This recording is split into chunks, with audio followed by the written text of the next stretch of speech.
برای یادگیری ترکیب بندی در معماری با من همراه باشید.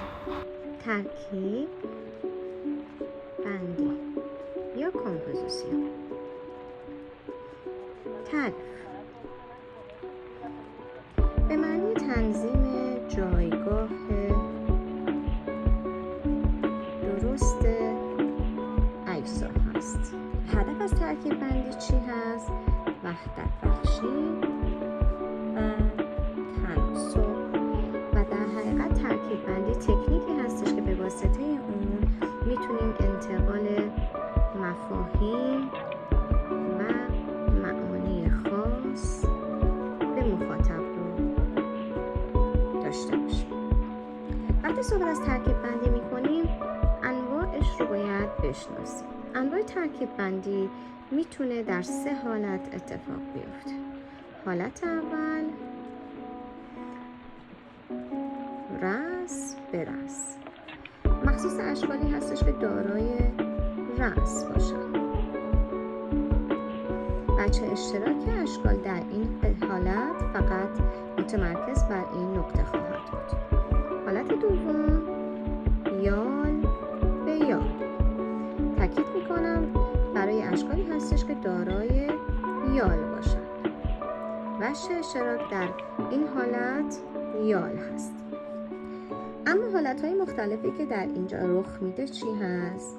قوانینی که میتونیم به واسطه انتقال قائل بشیم.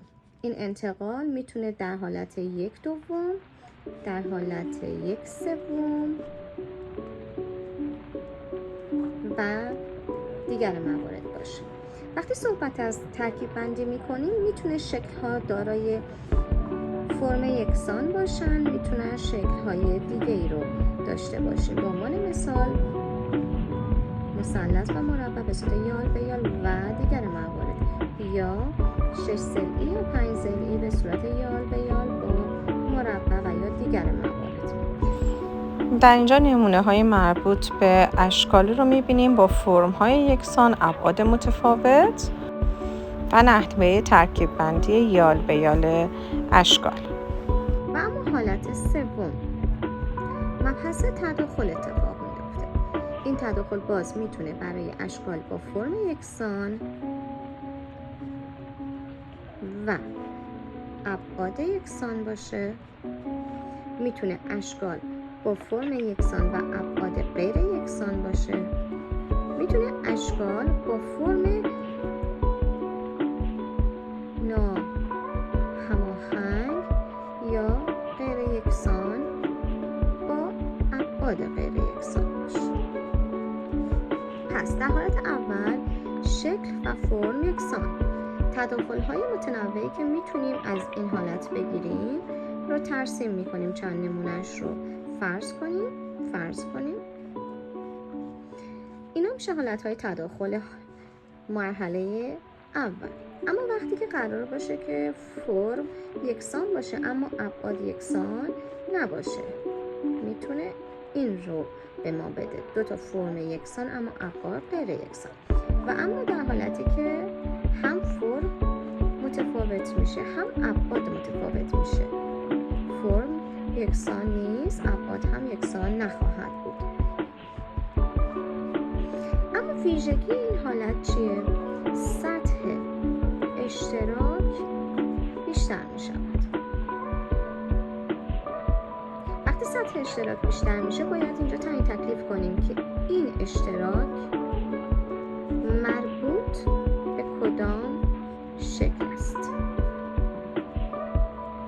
حالت اول میتونه مال هر 2 شکل باشه. حالت دوم میتونه مال یکی از اشکال باشه. تعریفش میکنیم.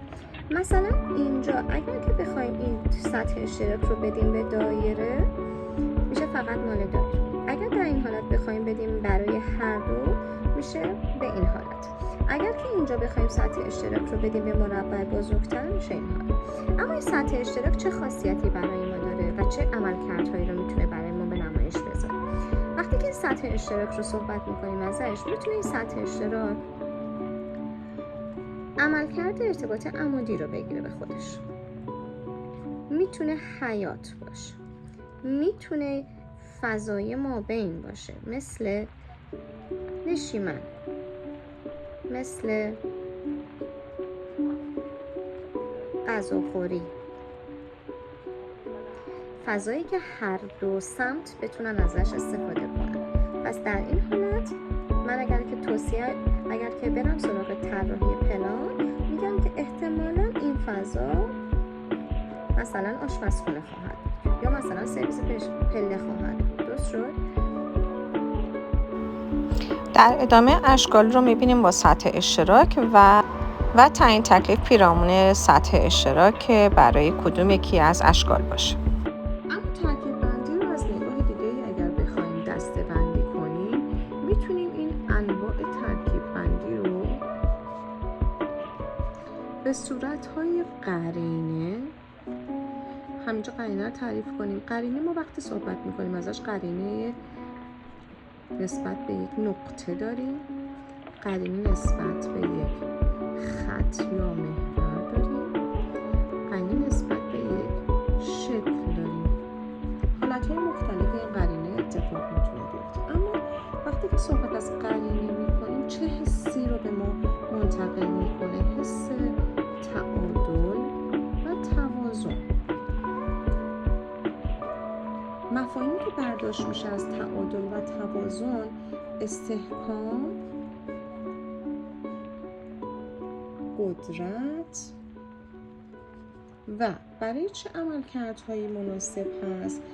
انتقال حس معنوی روحانی.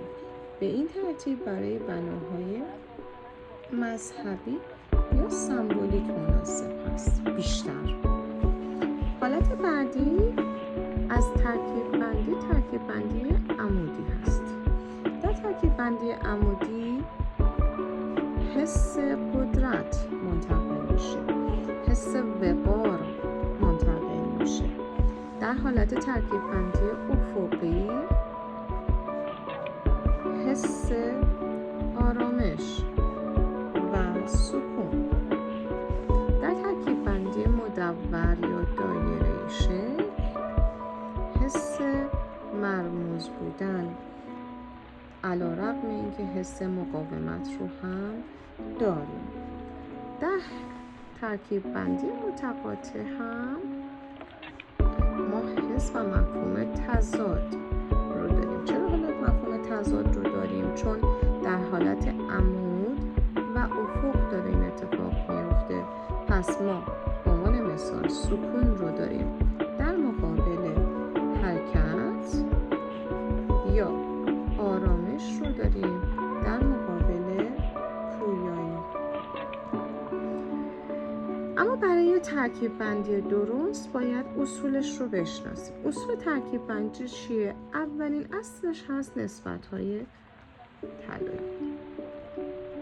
دومیش هست قانون‌های 1/3 یا 2/3. بعدیش هست قانون فضای منفی. بعدیش هست قوانین مربوط به تقارن یا عدم تقارن.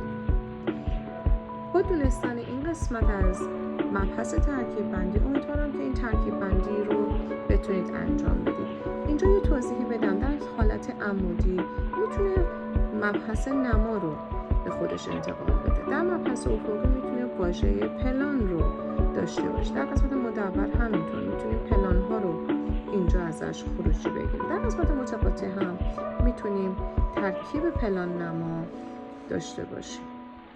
در اینجا تمرینات مربوط به ترکیب بندی رو میبینیم به صورت 2 بعدی. همچنین ویدئوی آموزشی مربوط به ترکیب بندی اشکال متفاوت در پیج Architectural Education موجود هست و میتونید مراجعه کنید و اطلاعات بیشتری رو به دست بیارید.